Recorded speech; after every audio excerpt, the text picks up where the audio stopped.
Now, you should have received several charts with your handwriting. Look for the hand analysis chart. It has the big hand on it, and we'll work off that chart and bring the other charts in as we need them. The first thing you need to know is that your left hand is your past. Your right hand is your present and future. It does not matter what your dominant hand is. Most of the work we do is on the right hand. Sometimes we'll reference that left hand. Before we get started, let me give you a little insight about palmistry and how the lines and markings are named. It's about 2,000 or 3,000 years old. Some say it's even a little bit older than that. And they've gone through and they've named all the fingers in certain sections of the hand with names of Greek gods and goddesses, or with astrological names. So that index finger is the Jupiter finger, the middle finger or business finger is the Saturn finger, the ring finger is the Sun finger, some like to call it the Apollo finger or the finger of Apollo, the little or the pinky finger is the Mercury finger. That section there between the head and the heart line is called the Mars area.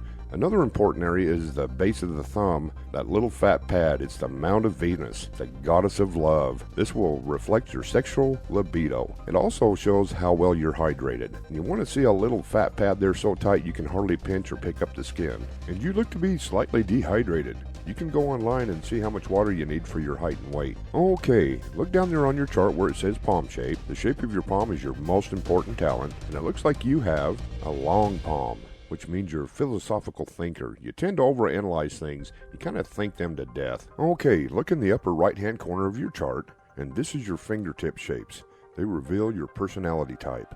It looks like you have a combination of fingertips. You have pointed fingertips, meaning you like fine things. You're sensitive, you're diplomatic, you're impractical. You're always a collector. And you have round fingertips, meaning you're intuitive, quick, compassionate. You should actually be in the health field. Okay, now the length of your fingers in relationship to the length of your palm and other fingers are your talents, what you're good at. Long fingers mean one thing, short fingers mean another. No one gets shorted. Everyone has their own unique talents. Nothing is good or bad. They all have their good qualities. Let's start with the thumb. You have a long thumb. It means you'll do well in life. You have good manual dexterity like carpenters, artists, and surgeons. Alright, moving on to the Jupiter finger, that is your index finger. You have a long index finger, which means you have a great sales ability.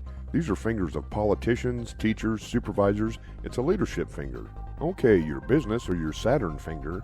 Now this is the finger that is the basis of all measurement for all the other fingers. It should be almost as long as your palm. And you have an average Saturn finger, meaning you're concerned with social issues and how they affect your fellow man, but you understand that business must be conducted in a professional manner that results in a win-win situation.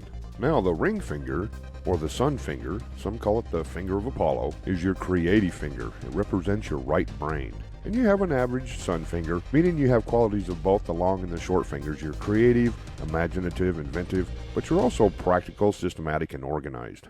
Finally, your pinky finger, or your Mercury finger. This is your scholarly finger. It represents your left brain. And you have a short Mercury finger. It means you're a hands-on person. You're active. You get things done.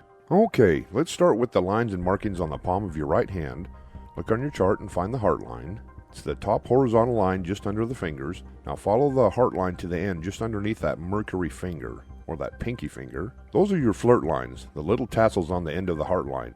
That's a good indicator of how well you interact with others. And you actually have some really good tassels on the end of that heart line. It means that you do interact well with people.